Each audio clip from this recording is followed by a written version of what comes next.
Welcome back, everyone. We're diving deep today into the power of, well, you could say the power of your own mind Oh, yeah. through one of the classics, Definitely a classic. Joseph Murphy's The Power of Your Subconscious Mind. Now, this book, it was published way back in 1963, Wow, that's a while ago. but you might be surprised at how relevant it still is today.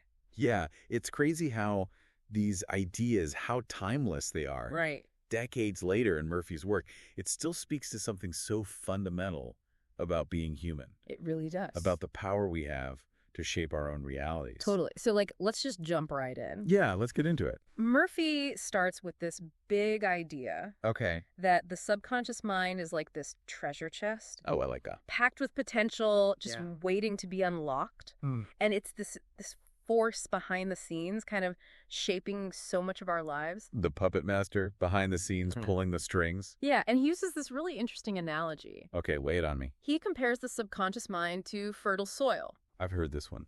Like whatever you plant in this mental garden is going to grow.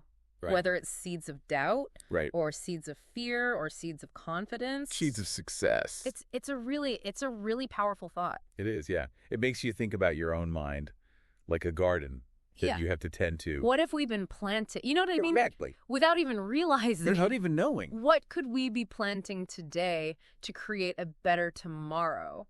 Yeah, and it's interesting because Murphy, he doesn't just throw out this idea and say, okay, good luck with that. Right. Like, he gives us examples. Yeah. Take his own story, for example. Okay. He actually healed himself from a sarcoma, Whoa. What's that? a type of skin cancer, Oh, wow. using the power of his subconscious mind. That is wild. It is, yeah. So he did that just by believing he could heal. It sounds simple, I know. but that's really the core of it. Okay. He understood that his subconscious, it didn't argue with his beliefs. Interesting. It just accepted them. Hmm. And then it would work to make them a reality. Wow. So he focused on the idea of healing, Okay. visualized himself as healthy, Yeah. and ultimately his subconscious mind responded. Okay. So then if our minds are so powerful, Yeah. why do so many of us struggle Right. with negative thoughts, with Yeah. outcomes that we don't want? It's a good question. That's where this distinction between the conscious and the subconscious minds comes in. Okay, I'm ready. Tell me more. So think of your conscious mind as like the captain of a ship, Okay. making decisions, Yeah. Yeah. steering the course, Yeah. But your subconscious mind, Yeah. that's like the engine room Okay. below deck. Okay. It's the part of you that feels, intuits, Right. and acts on those feelings and beliefs, whether you're consciously aware of them or not. So how can we harness that power? Well, Yeah. one of the keys is understanding the power of suggestion, Okay. both suggestions from other people. But even more importantly, the suggestions that we give to ourselves. Okay. You know what Murphy calls auto-suggestion? Right. Yeah. Yeah. Our subconscious minds, they're so susceptible to suggestion, especially when it's repeated and emotionally charged. So if we keep telling ourselves things like, oh, I'm not good enough, or Yeah. I'm going to fail, Got it.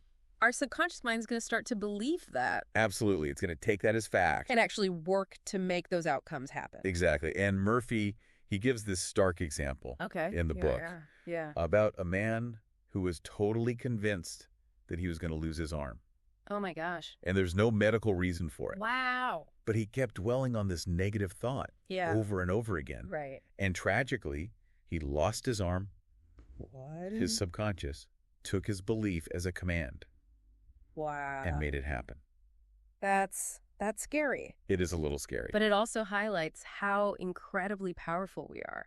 I mean, if negative suggestions can have that strong of an impact, Yeah. imagine what positive ones could do. That's the thing. Yeah. That's where techniques like affirmations and visualizations come in. Oh, yeah. Instead of focusing on what we don't want, Right. we can start feeding our subconscious minds positive affirmations Yes. and creating vivid mental pictures Yes. of the outcomes that we desire. It's like rewiring our brains. It is. It's like rewiring. Success and happiness. Absolutely. That's a great way to put You know, it. I think it was Murphy who talked about this famous opera singer. Russo. Yes, Caruso.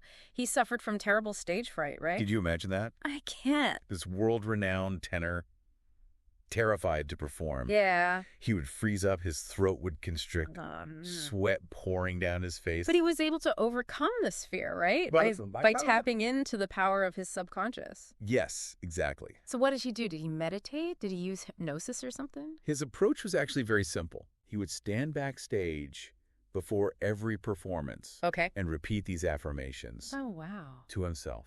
Like what? I am calm. I am poised. I sing divinely. So simple, but powerful. He deliberately chose these positive suggestions, repeated them with conviction, and impressed them upon his subconscious mind. Wow. And it worked. And guess what? It worked. So he was able to go out there and perform. He went out and delivered stunning performance after stunning performance. So it's like we can use our conscious minds to actually reprogram our subconscious minds. Totally. And that's the question that Murphy wants us to ask. What question? If we can overcome something like stage fright using this technique, what else can we achieve? Wow. What limiting beliefs can we break free from? Yeah. What dreams can we actually make a reality? Oh, I like that. Like he's giving us permission to dream bigger. Yeah. And to believe in our own power to make those dreams come true. It really is like so inspiring in a way. It is. Okay, so we've talked about the subconscious mind. We have. We've talked about the role of suggestion. We have. We've even touched on this idea of wealth consciousness. A little bit, yeah. Where do we go from here? Well, we've only just scratched the surface. I was going to say. The book goes on to explore how these principles can be applied to relationships. Oh. To happiness, overcoming fears, breaking bad habits, even staying young in spirit. Oh, wow. But before we get into all that, what's resonated with you the most so far? Oh, well, let me think. Anything sparking your curiosity? Yeah, I do have a couple of things I'm really curious about now that you mention it. Yeah, what is it? One thing that really stands out to me is how Murphy tackles this idea of overcoming fears. Right. And breaking those negative habits we all have. Oh, for sure. Like he doesn't shy away from the tough stuff. Yeah. For instance, there's this story about a man battling alcohol addiction. Okay. And it cost him everything. Oh, wow. His family, his career, everything. It's easy to feel so helpless. It's in a situation like that. Absolutely. You're just trapped in a cycle that you can't break free from. But this man, he was able to turn his life around. Really? And it wasn't by some crazy willpower or some complicated program. Okay. He started by focusing on a mental picture. A mental picture. Yeah, he imagined himself sober, reunited with his family, successful at work, like everything he'd lost. So he replaced those images of like drinking and despair with images of the life that he wanted. Exactly. But how did that actually help him break the addiction? That's the thing about the subconscious mind. It's not magic. Okay. But it is about retraining that engine room. Okay. By repeatedly visualizing that happy, sober life. Yeah. He was basically reprogramming those patterns in his mind. Yeah. Okay. Replacing the old destructive ones with new positive ones. So his subconscious was taking those cues. Right. And doing what it's designed to do. Yeah. Working to make that vision a reality. It's like we can choose what direction our subconscious steers us in. You got it. We're not just stuck on autopilot. It's pretty amazing, right? It is. And, that brings us to another technique. Okay. That Murphy highlights in the book. What's that?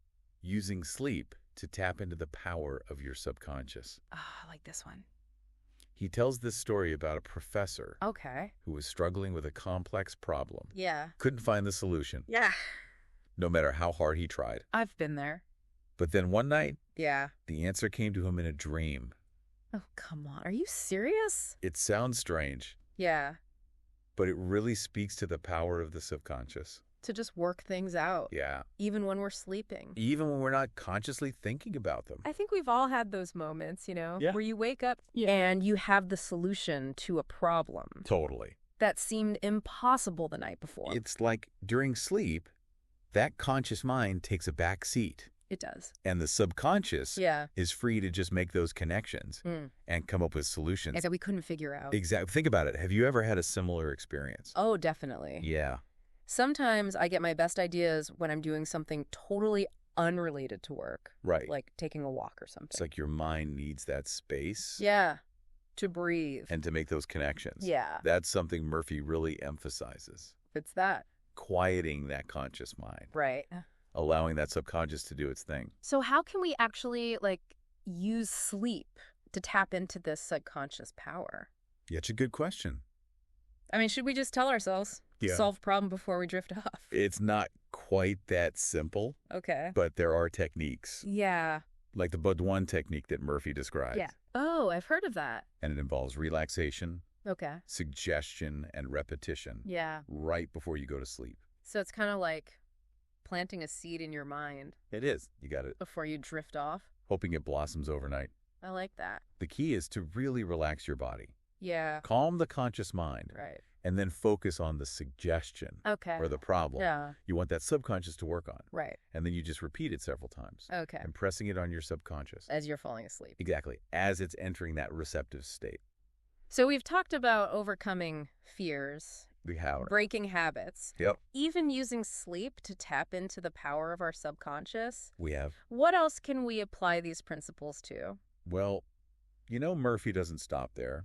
I didn't think so. He also delves into relationships and how the power of the subconscious can help us create more fulfilling and harmonious connections. I feel like that's a whole other deep dive. It is. It is in itself. Right. I'm really curious. I think a lot of people will be.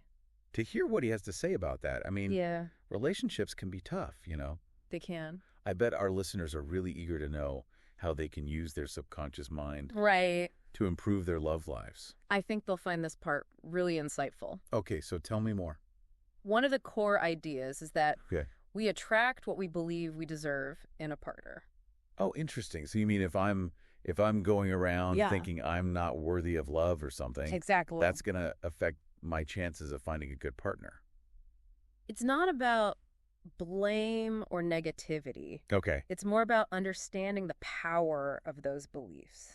If we're constantly focusing on past relationship failures or those deep fears of being alone, our subconscious minds might be picking up on those signals. Right. And attracting experiences that actually reinforce those beliefs. So if I want to attract like a healthy, loving relationship, I need to believe I'm worthy of it. That's a great place to start. Okay. But it's not just about repeating affirmations like, I am worthy of love. Right. It's about cultivating that deeper sense of self-worth and addressing those underlying beliefs or patterns that might be holding us back. From experiencing true intimacy. You got it. Makes sense. We can't just slap on a positive affirmation and expect our relationships to magically transform. You got to do that inner work. Right. You have to do the work. And Murphy provides some really practical advice on how to do that. What does he say? So he talks about the importance of becoming emotionally mature. Okay. Which means taking responsibility for our own happiness and well-being. Instead of relying on our partners to do that for us. I mean, that's a tall order. It is a challenge. Especially in a culture where we're told, we have to find the one. Yeah, the one that completes us. To complete us, right? It's a very romantic idea. Yeah. But when we learn to take responsibility for our own emotions, we stop blaming our partners for our unhappiness. Interesting. And start focusing on building a relationship that is based on mutual respect, love, and understanding. I mean, that sounds ideal, but how do we actually do that? Yeah. How do we become more emotionally mature? That's a great question. Is there like a step-by-step guide for this? Murphy doesn't give a strict formula. Okay. But he does emphasize things like empathy. Right. Self-awareness. Yeah. Trying to understand our partner's perspective. Yeah. Even when we disagree. That sounds like a good recipe. It is, right? For less arguing. Less arguing. And more meaningful conversation. For meaningful conversation. Exactly. And he also warns against constantly criticizing. Oh. And trying to change our partners. That's hard. It is. If you've been with someone for a while. Especially then, right? You kind of fall into that pattern. I do. But true intimacy comes from accepting our partners. Accepting them for who they are. For who they are. Flaws and all. I love that. We're all works in progress. We are. And we can choose to focus on our partner's good qualities. Right. Rather than dwelling on those shortcomings. Right. It's a shift in perspective. Shifting our focus from how can I change them? Yeah, exactly. To how can we grow together? How can we grow together? Right. That leads to another crucial aspect of a healthy relationship. What's that? The power of forgiveness. Ooh, that's a big one. It is, yeah. I think we can all relate to. I think so. Holding on to grudges. Absolutely. Or beating ourselves up over past mistakes. Murphy has a really powerful way of putting it. What does he say? He says, holding on to guilt, resentment, or anger is like drinking poison. Wow. And expecting the other person to die. That's intense. It is, but it really highlights how self-destructive unforgiveness is. Right. We might think we're punishing the other person. They do. But really, we're only hurting ourselves. You're poisoning ourselves. Yeah, exactly. So how do we let go of that? You know. How do we let go of those negative emotions? He offers some specific techniques. Like what? Repeating affirmations of forgiveness and understanding. Okay. Both for ourselves and for others. Okay. He also talks about visualizing. I like this. Ourselves and the person we need to forgive. Yeah. Bathed in this divine light and love. So it's like replacing those feelings. It is. Of resentment with feelings of compassion. Right. And understanding. It's about releasing the past. Embracing the present moment. I love that. Really freeing ourselves from those negative emotions. Yeah. Opening ourselves up to more love and joy. This all speaks to a broader theme in the book. It does, yeah. Which is what? The lifeward tendency of the subconscious mind. What's that? Basically, Murphy believes that our subconscious minds are inherently geared towards life, health, and well-being. They want us to thrive. They do. To heal, to experience joy and abundance. Absolutely. Wow, so when we align our thoughts and beliefs with that tendency, we open ourselves up to amazing possibilities. No.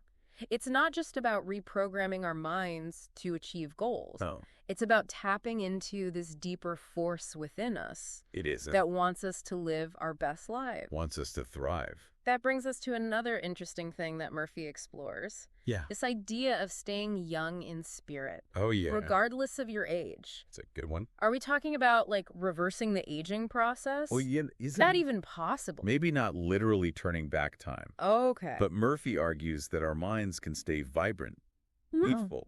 If we cultivate the right beliefs. If we cultivate the right beliefs. It's on attitudes. And attitudes. So it's more about feeling young. It is. Than actually looking younger. Absolutely. Maintaining that zest for life. And openness to new experiences. Yeah. A sense of curiosity and wonder. I mean, getting older is inevitable. It is. But feeling old is optional. I love that Murphy doesn't just throw this out there like a feel-good philosophy. Okay. He provides techniques for achieving this youthful state of mind. Oh, I'm definitely interested to hear more about that. Okay. Well, where are those? So he talks about visualization. Okay. Imagining ourselves as healthy, energetic, and full of life, no matter what our age is. So seeing ourselves as vibrant and youthful. Exactly. Even if the mirror is telling us a different story. It's about reprogramming that subconscious mind. Okay. To embrace the beauty and the wisdom that comes with age. Without buying into those limiting beliefs about what it means to be old. Right, because age is just a number. It is. It's about celebrating each stage of life. Exactly. And recognizing that youthfulness comes from within. It's a powerful message. It is. Especially in a culture that's so focused on appearances. It is. It's a reminder that we have the power. We do. To choose how we age. Exactly. That a youthful spirit. It's not about the candles on the birthday cake. No. It's about the vitality of our minds. Yeah. And the richness of our hearts. So as we move into the final part of this deep dive. Okay. I want to encourage you, the listener, to ponder this. Okay. How can you embrace that lifeward tendency of your subconscious mind to stay young in spirit, to cultivate a mindset of growth and possibility, no matter how old you are? It's amazing how Murphy manages to kind of weave these big ideas about the subconscious with these techniques that that anyone can use, you know? Absolutely. He's not just telling us to think positive and hope for the best. Right. He's giving us tools. He is. He's giving us a roadmap. Yeah. To take control of our thoughts. And to shape our reality. It makes you think, if we're all capable of this, why aren't more people living the lives that they want? Right. What's holding us back? What is holding us back? It's the million-dollar question, isn't it? It is. I think part of it is awareness. Like, we're often just on autopilot, not even realizing how powerful our minds are, or how these subconscious beliefs are shaping our experiences. Right. But there's also the fear factor. Like embracing this level of responsibility for our lives. It can be kind of scary, right? It can be a little scary, yeah. It's like realizing you've been driving with the parking brake on. Yeah, that's a good analogy. This whole time. Yeah. It's exciting to let go. Right. But it's also like a little scary to think how much faster you could have been going. Exactly. So where do we even begin with this? Yeah, it's a big question. The book is full of techniques. It is. Full of ideas. Is there one thing that you think is most important for our listeners to understand? If I had to pick just one, yeah, it would be that inherent lifeward tendency of the subconscious mind. Okay, remind us what that means. Remember, it wants you to thrive. Okay. It wants you to heal. Yeah. To experience joy and abundance. Right. It's constantly working to bring about the things that you believe in. Right. So we got to choose those beliefs carefully. We got to choose those beliefs carefully. It's almost like we have this secret ally within us. It is. It's like this force that wants us to succeed, that wants us to be happy. I like that. Okay. So as we wrap up this deep dive into Joseph Murphy's The Power of Your Subconscious Mind, nice. What are the key takeaways? I think the biggest one is that your subconscious mind is powerful. It is so powerful. It's shaping your reality whether you realize it or not. And we have the power to influence it. We absolutely do. Through our thoughts, beliefs, and mental practices. You're not just a passenger. Oh. You're the co-captain. We're in the driver's seat. You're navigating alongside your subconscious. And the book gives us all those techniques. It does. It gives us a whole toolkit. For steering that ship. From visualization to affirmations. Yeah. Creating those mental movies. Even using sleep to tap into that power. Absolutely. The key is to just consistently feed our subconscious mind. Yes. With positive, life-affirming thoughts. Positive thoughts, beliefs. And to trust in its inherent goodness. Yeah. Its lifeward tendency. Trust that inner force that wants you to thrive and succeed. I love that. Well, this has been such a fascinating conversation. It has. It's been a pleasure. I've learned so much. Me too. And I hope our listeners have too. I hope so. If you want to explore more about the power of the subconscious mind, definitely check out Joseph Murphy's book, The Power of Your Subconscious Mind. And until next time, keep exploring. Keep learning. And keep unlocking the incredible power within you. It's there.